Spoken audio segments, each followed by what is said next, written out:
بقى عايزك تيجي تسمع معايا الصوت ده في المكنه الجميله دي، ايه رايك بقى؟ تمام. سامع الصوت ده كده؟ دي مكنه بترزع. خليني اقول لك، انت اللي بتعمل كل المشاكل دي، وانت سبب المشاكل اللي بتحصل في المكنه دي، وبتدفع ارقام فلكيه كتير وبتدفع فلوس، وفي الاخر بترجع تزعل والدنيا بتبقى مسوده في عينك بسبب الاهمال. تمام. خليني اقول لك بنسبه 99% من مشاكل العربيه بتبقى انت سببها. تمام. دي فيها سبيكه مرزعه اهي، الدنيا بايظه خالص. تمام.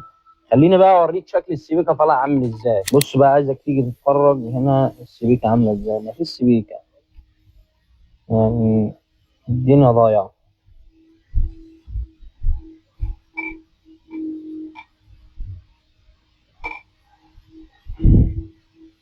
بص، ش- ده اللي بيخلي موضوع الترزيع او الخشونه اللي في الموتور بسبب السبيكه دي ان هي بيحصل لها تآكل. تمام. واللي بيبقى فيها ريله، مفيش سبيكه اصلا. تمام. ده زائد ان انت بص، لو جيت بصيت هنا على الكرنك هتلاقي ان في ترييجه. تمام. الخرم بتاع تغذيه الزيت مسدود اهو. تمام.